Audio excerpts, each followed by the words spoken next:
Did they cancel the show? It's weird. And you guys are laughing pretty hard, and it hurts my feelings, I'm not gonna lie. But you can't be as mean as my friends, man. They say messed up stuff like, ooh, it looks like your chest is surprised. Oh.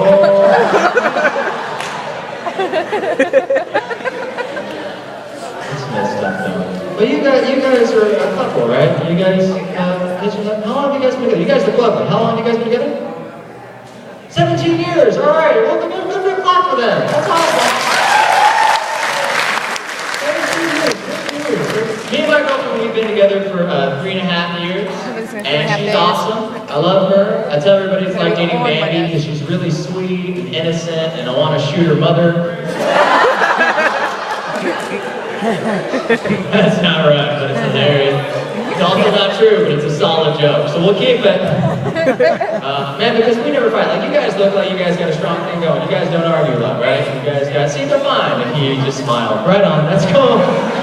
She's like, oh, blind date? Is that how it happened? Really? At least it wasn't like, what's the dating one, eHarmony, or something like that? Because you got to pay for eHarmony. I do a lot of shows in a lot of areas. You can tell what kind of an area you're performing in by what dating site they use. If it's high scale, it's like eHarmony. If it's low scale, it's like OkCupid. If it's like Modesto, it's like Craigslist. Scary. No, I just asked if you guys look cool, tight, like you got a good unit going on. Me and my girlfriend, we never fight. We never do. Because we came from damaged relationships. Me and my ex, we used to fight all the time over stupid things. Like, one time she got mad at me, didn't talk to me for a week because she had a dream that I cheated on her. That's happened to some of you in here already, I can tell. And it's not real what you thought of in your head. And I'm a smart aleck, alright? Just as a defense mechanism, I'm always a wise guy. It's just in my DNA. So I got a text, 3 in the morning. I had a dream that you cheated on me. Well, I had a dream you gave me your free pass. So that makes us even. You're a jerk, I'm not speaking to you. Why can't you dream that I did something good that I would never do to you? Like, I don't know, propose.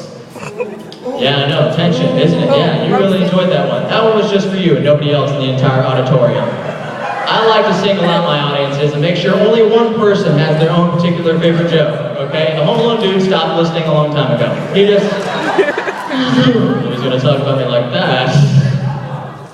Just cool, man. No, but it's been I'm gonna get out of here in a couple minutes because you guys got a lot of talent show to go on, but it's been a weird day for me. And can I tell you guys a true story that happened to me literally today? Just kind of something that's unusual. You guys want to hear something like that? I hear like 3 no's, which is awkward to hear, in all honesty.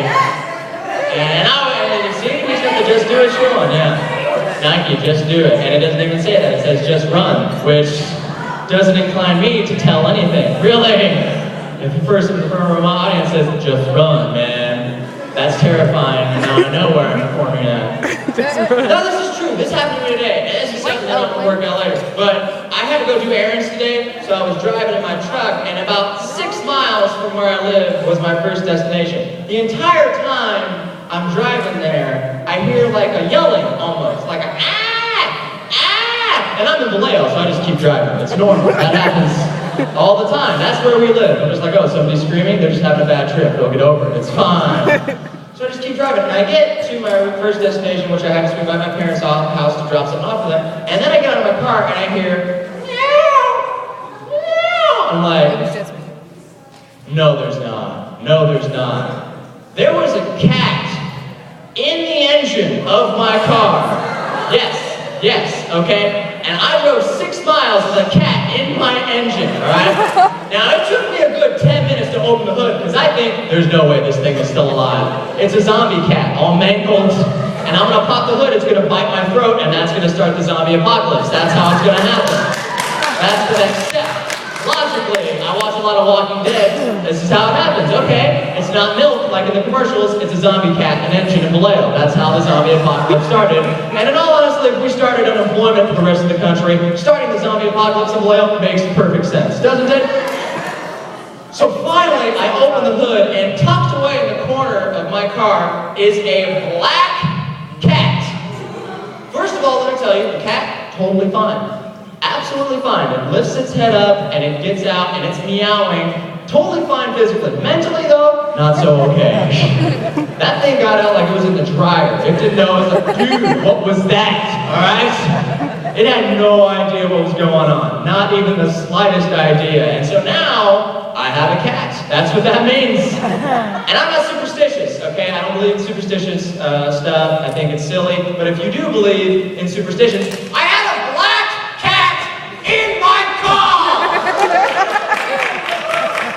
That's worse than breaking 37 mirrors, is what that is, alright?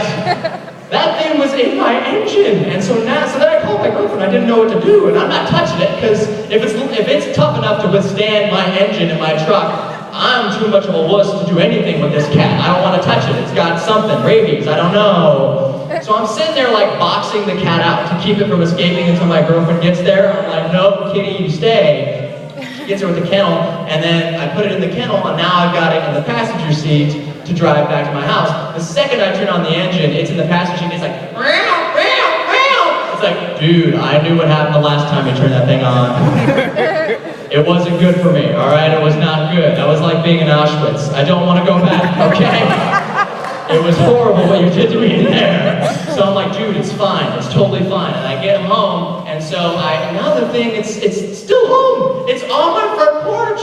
So now I went and got it like water and food and stuff, and it keeps rubbing its head on everything. And I'm just like, dude, get off of me. I didn't want you, okay? Like, that's just God saying you have a cat now. So now I have a cat, and I named him Sparkplug.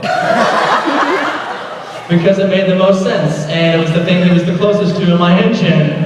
He was about 6 inches to the left to be away from being named Coolant. So, now I have a cat named Sparkplug. So I'm gonna get out of here in a sec, guys, and like I said, that happened today. That happened today. So, I feel like it's a good story. I feel like it's interesting to at least most of you who aren't texting or falling asleep. And so this is a fun job, man. I really love comedy. I get to tour and do all kinds of cool stuff, man, like this, which I enjoy doing. And I enjoy doing this for you guys because it's a talent show tonight. And I actually, in 5th grade, I won my schools. I went to Penny Cook, right down the road. I did, yeah, see, 2 people, right on. Right, what happened? The pandas are awesome. Yeah, literally and figuratively. Like, those pandas are awesome, and actual pandas are also way awesome. I don't know how they would fare in my engine, though. So, but this is cool, man, because 5th grade, they had a talent show, and I did stand-up in the talent show, and I won, which was cool. And I actually think the only reason I won was because I was the only kid that wasn't singing What a Girl Wants or Living La Vida Loca.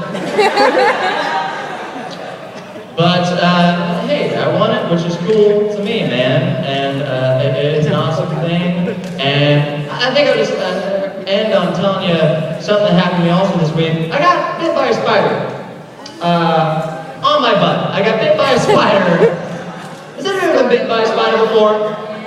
Okay, very unpleasant. On your butt? Even more so unpleasant, especially if you're me, because it's right on the sit-down part of your butt. And I got nothing going on back there. There is zero. My pants are really close to falling down. That's why I just keep my pelvis forward. When I stand, there's nothing there, okay? There are degrees, like you guys know, if you see a girl and she's very well endowed in that back area, that's right. The people will say, she's caking. That's the phrase, right? She's caking. She's got it going on. That's what that means. And the one girl's like, yeah. You see with awkwardness? She says she's caking. So there are degrees of caking that I'd like to let you know, and we'll figure out where I am on the list. If you've got a very large badonkadonk, if you will, you are wedding caking. Then it goes down to caking, then you're cupcaking,